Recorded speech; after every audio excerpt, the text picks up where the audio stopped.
喺今年 MWC 大會之前咧，小米正式向全球市場發布咗呢個年度影像旗艦小米17 Ultra。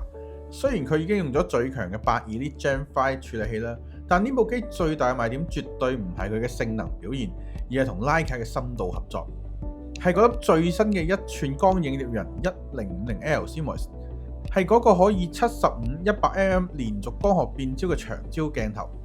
好明顯，佢嘅拍攝力咧係好有睇頭嘅，應該亦係大家最關心嘅表現。下面 Sky 就同大家從外觀、硬件參數、系統、性能、續航同埋拍攝多方面去測試呢部本年小米最矚目嘅旗艦機，等大家睇下係唔係真係值得入手。小米17 Ultra 推出黑白同埋星空綠3種顏色，咁當中我最中意嘅就係呢個綠色啦。咁綠色入邊咧係加咗呢個礦物質閃粉質感嘅，一拎出嚟就知道係小米17 Ultra， 而且個回頭率都幾高下嘅。機身就放棄咗過往硬邦邦嗰種感覺啦，多咗幾分溫柔嘅。大 R 角嘅機身連埋啲掣咧都有呢個細節嘅設計，鋁合金嘅邊框同埋呢個玻璃纖維嘅背蓋咧銜接間咧就加咗呢個曲線嘅設計做過渡，柔和嘅設計咧加上厚度上面從 9.4mm 縮到去 8.3mm， 令手感亦大大提升。當然有一個巨大嘅鏡頭模組喺上半身，難免係有啲頭重腳輕嘅感覺。喺影像能力底下咧，呢啲都係需要妥協嘅。鏡頭組同機背咧做咗一個好 smooth 嘅過渡啦，即使佢好突，睇上嚟又唔覺得真係好突。雖然唔係拉接風，但身上面一樣有奶味嘅。鏡頭模組中間咧就有一個徠卡嘅標誌，而搖動機身嘅時候咧會出現呢個咔咔聲嘅。點解會咁嘅呢？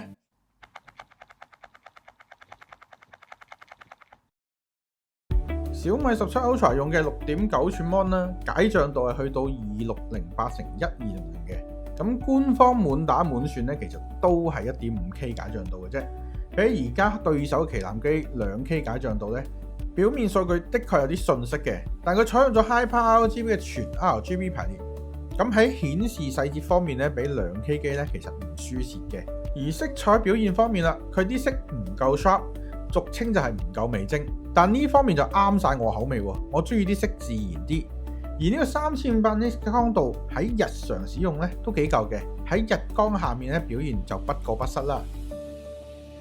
好啦，喺系統方面，國際版嘅小米咧終於都食到呢個 HyperOS 3啦。咁 basic 按呢個 Android 16嘅，而用嘅係最強嘅 Snapdragon 8 Elite Gen 5處理器啦，最高時密可以去到 4.6 GHz。配合埋呢 LPDDR5X 嘅16GB RAM 同埋呢個 UFS 4.1嘅 512GB ROM， 咁門面數據都幾靚仔嘅。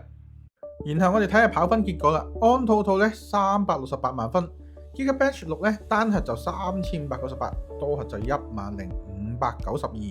咁去到 3D Mark 嘅話咧，表現都係非常之好嘅。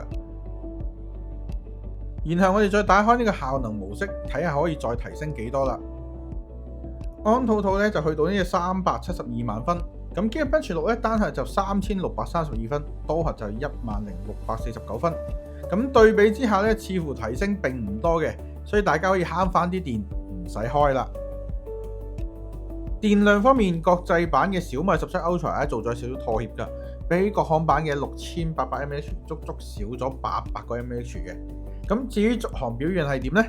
我照舊用呢個 PCMark 進行呢個續航測試啦，得出嚟嘅結果係24小時。咁8 Elite Gen 5有呢個續航表現呢，驚唔驚喜，意唔意外先？而且仲支援90W 嘅有線快充，一陣就可以回晒血啦。咁亦有呢個50W 嘅無線快充嘅。17 Ultra 嘅主鏡頭採用咗全新嘅1寸 Light Vision 1050嘅感光元件，並且首次入咗呢個 Loft 技術。個技術就由底層去解決高光過曝嘅問題。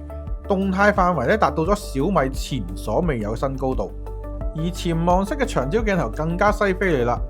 首次喺手機上面咧做到 75mm 至 100mm 嘅無損光學變焦，雖然唔可以話好有用，但的確係解決咗呢個焦段範圍裡面嘅清晰問題。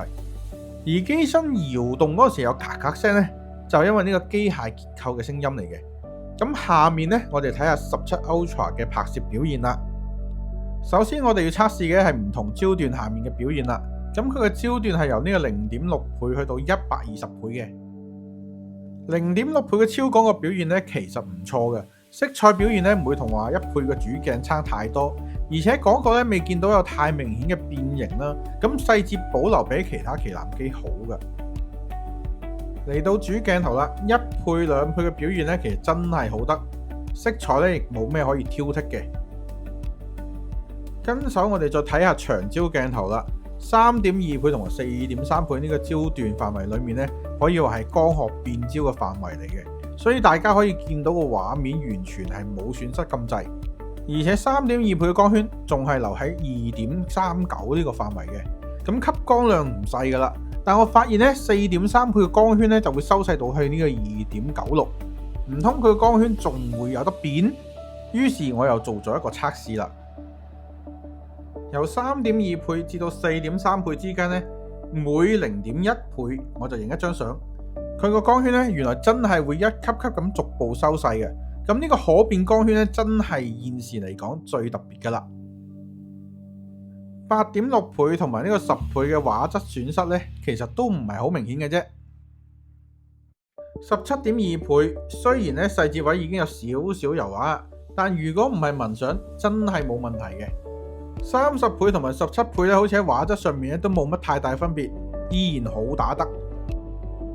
一下子就嚟到60倍啦，畫質咧就差咗唔少噶啦，比起30倍放大2倍仲要差，唔知點解。100倍同埋120倍評論畫質似乎就冇咩意義啦，只係叫影到嘢咁解嘅啫。人像似乎係今次主打之一，我哋又睇下唔同嘅人像焦段嘅表現啦。我用嘅係大師人像模式，咁人像模咧就分成4個焦段嘅，分別係1倍咧、2倍咧、3.2倍同埋4.3倍嘅。1倍人像可以話冇咩特色嘅，咁2倍人像先叫有少少拍攝人像嘅感覺，肌膚顏色自然美白。3.2倍帶嚟嘅效果咧就夠晒驚喜啦，法師嘅演算咧比上一代明顯提升咗唔止一個層次嘅。咁4.3倍表現亦一樣出色，正到爆啊！如果大家要影人像呢，我就建議直接由呢個3.2倍開始嘅，反正佢嘅75mm 同100mm 之間咧係無損光學變焦，點拍嘅效果都係一流嘅。當人像配合埋呢個Leica單色濾鏡，嗰陣奶味係唔係出晒嚟先？微距拍攝表現呢？咁名就叫超級微距啦，葉上面嘅毛毛咧一樣睇得清清楚楚，但始終拍攝距離30cm 有啲遠。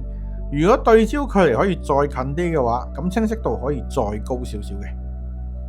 17 Ultra 喺軟件拍攝方面咧，加咗針對唔同場景嘅優化。咁而場景優化當中咧，煙火咧係小米官方力推嘅，於是我就真係去揾咗煙花去影嘅，大家可以睇下效果。好明顯17 Ultra 拍出嚟嘅效果比起一般手機拍出嚟呢係拍得好嘅，而且完全係唔需要技術嘅，開咗個煙火模啦，然後直接揾啱個時機一嘢射落去就搞掂噶啦。咁效果的確係唔錯嘅，大家有機會真係可以試一試。而且煙火呢個場景呢，唔單止可以影相，仲可以拍片。咁你哋可以睇下拍片嘅效果啦。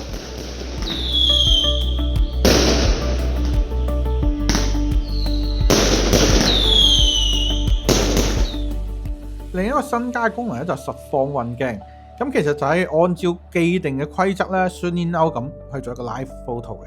咁呢度2款運鏡就係我最中意嘅，大家點睇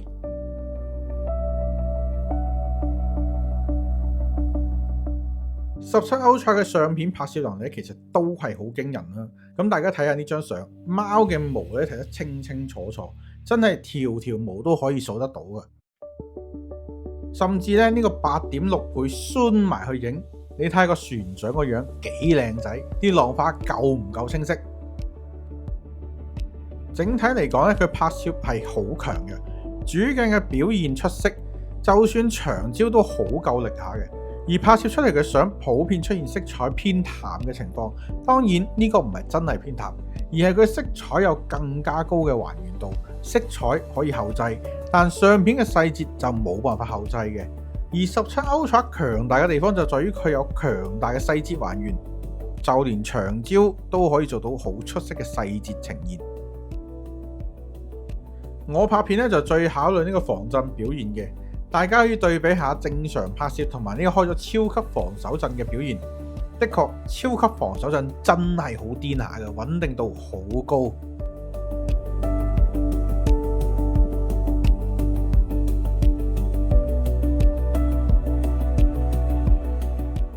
最後總結一下啦，今次小米17 Ultra 我主要圍繞佢嘅拍攝能力做測試嘅。